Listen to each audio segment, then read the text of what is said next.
Okay, hey y'all, I'm back. This is my review for the Real Housewives of Atlanta season. I always forget the season 15, episode 8. So we start out with Drew. She talks about her sister being her manager for over 30 years. And she had to take a hiatus, a break, due to some mental health issues, which was in 2020. Drew says that, the work and everything got overwhelming for her during the pandemic. And I'm not trying to be funny, but no offense, but what was Drew doing during the pandemic? Honestly, nothing against her sister, but what was Drew actually doing? The work, was she in movies or was she singing? Like, what was Drew doing during the pandemic? In addition to that, her sister is banned from her house, and she's been banned for 2 years, which is honestly very odd to me. That's very odd to me, that you could ban your sibling, from what Ralph is saying, because she said that he was manipulative and controlling. I don't know if that warrants banning somebody. Not even somebody. I don't know if that warrants banning your sister, who's your manager, from your house, unless they had like some type of altercation. But banned is like a strong word. How you ban your whole sister, who was your manager for 30 years, from your house? I don't know the altercation that happened between them two, but to me, it seems like Drew didn't agree with her sister, because if she did agree with her sister wouldn't be banned. Is Ralph controlling and manipulative? Is he? And she's sitting there asking Ralph, oh, can she come? Okay, no, Ralph just doesn't need to be there if the sister's going to be over the house. I don't know. It's not my business, but it's odd to me. It's very odd that you ban your sister from your house, unless there's something more to the story that we don't know. But just because she says, and I don't know if she actually told Ralph he was controlling and manipulative. Maybe they got into an argument or something, but we can only speculate. It's just bizarre. But I hope, I'm glad that the sister is getting better. It looks like she's on the right path, and her and Drew and everybody, they're working things out. Then we get to Sheree. Sheree talks about how she's in the red. Okay, she hasn't made any profit from She by Sheree since it has launched, which was last year. Sheree is actually now making baby clothes, and her grandbaby is it glam baby? Her glam baby is a model, and she's very beautiful, very pretty young baby. She's the model. I don't get me wrong, I'm happy for Sheree. I'm proud of Sheree. She finally launched She by Sheree. However, Sheree, I just want to know, honestly, has Sheree mastered selling the adult line for She by Sheree? The joggers, the athleisure. What's going on with that? I just feel like Sheree needs to focus on one thing, which is the athleisure for adults. She's trying to branch off into a baby line. No, you need to go ahead and get the adult line together, because, no offense to me, Sheree's items are overpriced. They're overpriced. And you can price your brand at any price point you want to.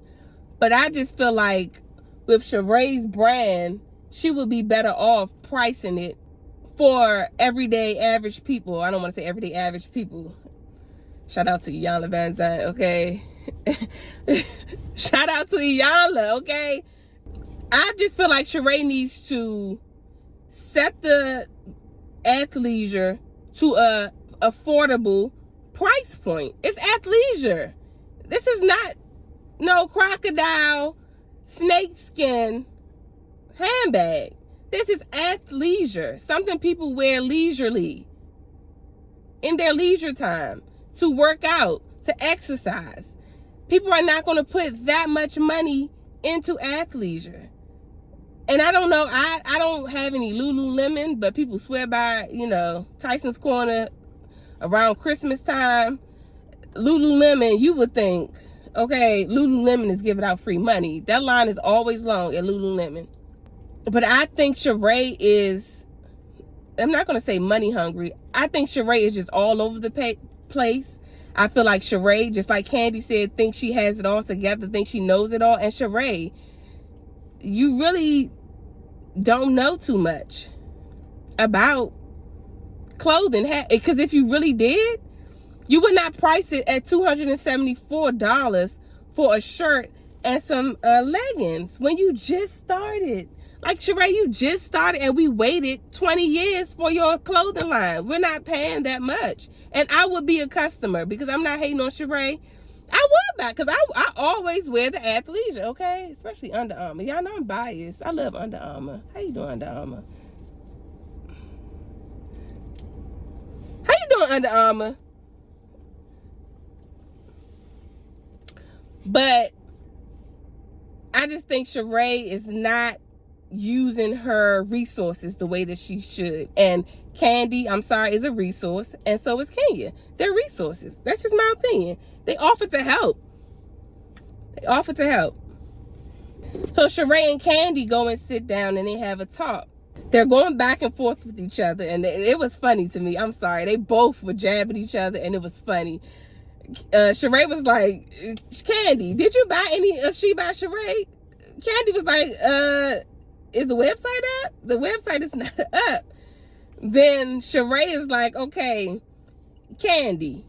Sheree said, Candy, I don't think you'll come to me for music advice, and I'm not going to come to you for fashion advice.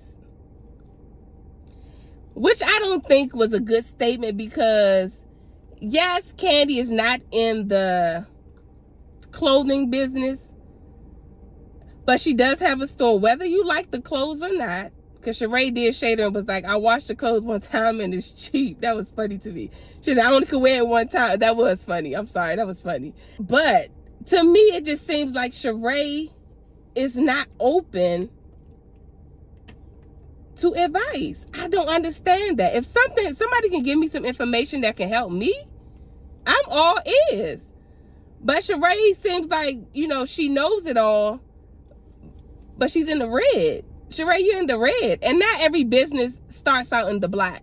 Not every business has a profit when they first start. But Sheree should be in the black, because her website should have launched the day the reunion ended. Her website should have launched after the final episode of The Real Housewives of Atlanta. Sheree missed a huge opportunity to be in the black, because she would have been sold out, because people were so anxious and so willing to support Sheree. But she fumbled horribly. I was rooting for you. We were all rooting for you. How dare you learn something from this? It's no way Sheree should be in the red when she launched her show on Bravo TV. It's no way Sheree should be in the red. Sheree should be in the black. So they're going back and forth, shading each other, which is funny. And Sheree brings up, well, I didn't talk about your business. You didn't pass your health inspection. And Sheree and Candy was like, yeah, I didn't pass it that one time, but I eventually passed it. You still don't have no website. That was a good point. Then Sheree says, well, I came to your restaurant for 12 people. Different things were not on the menu. Different things were not on the menu that we were looking for. Sheree had a good point there. This is what I think Sheree's issue is. Sheree feels like Kandi shouldn't talk about her business because she doesn't talk about Kandi's business and they have a friendship. Do I agree with that? I do agree with that. I do agree with that. I feel like Sheree feels like Kandi shouldn't talk about her because, girl, we supposed to be homegirls. We supposed to be friends. And you shading my business, even though, no offense, she not lying about, Kandi's really not lying. And it's really the fans that really was shading Sheree's business, because Sheree flopped. It was a huge flop and a disappointment, and I'm upset. I'm upset, Sheree, because I was rooting for you. I was rooting for you. We were all rooting for you. I was rooting for Sheree. Seriously. I was rooting for her. But when you have a person like Sheree who doesn't like to take constructive criticism, she's not going to get far. She's not going to get far. Oh, she said, I had a clothing store back in the day. Why would you even... Then why is she by Sheree the way it is? If you had a clothing store back in the day, I don't understand. I don't understand Sheree. I don't understand Sheree at all. And then when Kandi called Sheree clothes She by Shein, and Bravo hit him with the alley-oop and showed the clothes that were in the fashion show, and then showed the clothes that were on the website, which I think was probably, I don't know if it was She by Shein, but I'm assuming that it was She by Shein. I said, Bravo is so shady. I just wish Sheree would take constructive criticism, listen to what people who have multiple businesses, regardless of the industry that she's in. Yeah, Kandi is in the music industry. She has a clothing store, which I don't think Kandi really talks about that clothing store as much. And no offense, Kandi is not the fashionista. She's not. She's really not. But she's a businesswoman. So you can take her business acumen, if that's the right word. You could take her business information, her business savvy, her business, knowledge, and apply it to your business. I think that's all Kandi was saying. Not the fact that, yeah, we're not in the same industry, girl, but I'm a business owner of multiple businesses. Taking some information. You don't know everything. Nobody knows everything. I'm just trying to help. So that was funny. Kandi apologized and said, I didn't mean, if she hurt her feelings, she apologized and said, yeah, maybe I did go a little too far shading your business. And I think Sheree's whole point was, don't talk about my business. You have issues in your business, and I don't talk about your business. But Sheree, you don't do you don't do YouTube or nothing like that. So when would you talk about it? Kandi talk about it on her Speak on It, which is another stream of income for her, which you're not capitalizing on. So when would you? To the press? I don't know, but that's what happened with that. Todd is making a movie called Hall Pass. In a nutshell, he's going to ask Drew to be the lead. I don't see anything wrong with that. If this is his first movie, he said it was low budget. I don't think he should. I don't know. It may not be low budget. He said it was low budget. Kandi said she doesn't want to play opposite role of Drew, which I understand. I feel like Todd should get other people, not just Kandi. Get another actress to play. And honestly, Kandi doesn't want to be typecast. It's typecast or typecast? I'm gonna just say typecast. I'm gonna write it on the screen, whichever one is. I like to write the words. Typecast, which I agree with. I agree with 100%. You don't want to be stuck in one role like Steve Urkel. Anything I see Steve Urkel in, I can't take it seriously. Like Ghost from Power. What's his name? Omari Hardwick. Anything I see him in, I just think he's Ghost. So you don't want to be typecast. So I understand where Kandi's coming from.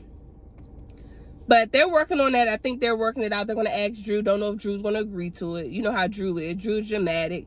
But I think they're going in the right direction. So then we get to Marlo. And again, Marlo and Sonya rehashing what happened with the, the altercation about the nephew and the flowers. And honestly, I don't want to talk about it anymore. I said what I had to say. I'm done. Just like Marlo was done in episode about the flowers and everything. I'm done. I'm done too, Marlo. I'm not talking about that. Marlo goes on a date, and while she's in the car, she calls Sonya, let her know, I'm going on a date, this, that. Okay, cool. Then, out of nowhere, she calls Drew. And they're having a conversation, and Drew's like, you owe me an apology or whatever. And then Marlo hangs up on Drew. And yes, Drew's not my favorite on this show, but I don't think what Drew was saying warranted Marlo to hang up on her. You should have never called. You should have never called Drew. Drew was minding her business at her house probably with Ralph, doing God knows what. And you called her to tell her you were going on a trip. Tell her you were going on a date. Why do you think Drew cares that you're going on a date? Marlo she used terms of endearment in the beginning. How you doing, beautiful? How are you, lovely? And then she flips it at the end. I wouldn't talk to Marlo. Because to me, those terms of endearment are condescending, because you always flip it at the end. If the conversation doesn't go your way, then all those terms of endearment at the beginning, you just forget about those. And you just go in and you let have. And I don't like that. Drew was minding her business. Why did Marlo have to call Drew? Marlo, like I said, is a fish out of water. She doesn't know what she's doing. And quite frankly, I'm getting tired of seeing it. I really am. It was no purpose of Marlo calling Drew. She wants to let Drew know that she wasn't invited. No, she told Sonya, I wasn't invited to Drew's video shoot. Why would you want to go? You just yelled at that lady. Why do you want to go? Act like you got some sense, and maybe people will invite you to places. But Marlo feels like she has to be invited everywhere. She reminds me of, no offense, and I do, like Jill Zarin. If y'all watched the Housewives of New York back in the day, Jill and Bethany, they kind of fell out after a while, but Jill always wanted to be included in something, which, quite honestly, Jill is different. I'm not comparing Jill and Marlo because they're two totally different people, but it's like the FOMO attitude, the fear of missing out on some things you can miss. It's okay. Go home, eat you some crabs or something, some ice cream, and just chill out. You don't have to be invited to everything, especially to things where you don't like the person. Why would you even want to go, Marlo? I just thought that was rude. I thought that was uncalled for, and Marlo just wanted a moment. So she goes on a date with this guy. He's a restaurant owner. Very cringy for me, because I just feel like Marlo just did it for a storyline, because Marlo, young men, she's not into young men. She even said it her own self. She likes older men and older Caucasian men. She admitted it. She likes them. So Marlo going on a date, and Marlo's been on this show for, I don't think she was on the first season. It was first, second. Maybe Marlo came in around maybe the third season, maybe. She's never been on a date. Never. And now all of a sudden she's going on a date. It just doesn't seem authentic to me. It seems staged. It seemed like, she knows who that guy is and asks, can I just go on a date with you?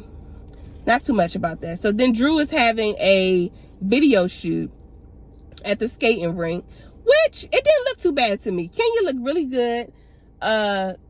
Drew should have had on what Kenya had on. Kenya kind of like stole the show. I think Kenya looked the best.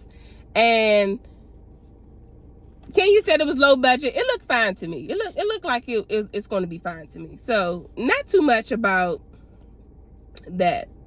She's just doing a video shoot there. And what's her song? Already Know. I actually like the song. I like the song. It's a real catchy song. So hopefully everything goes well with Drew. So that's pretty much, that was all of the episode. I won't say it was a bad episode. It didn't have anything in it. Oh, one more thing. Hold on real quick. Y'all think Sonya pregnant? one of those confessionals when she has the blue on. I don't know. Y'all think Sonya pregnant? If she is, congratulations, girl. Congratulations. But I don't know. They were talking about having a baby. She just looks different in that confessional than her other confessional. That's all I'm gonna say. To me, she looks a little different.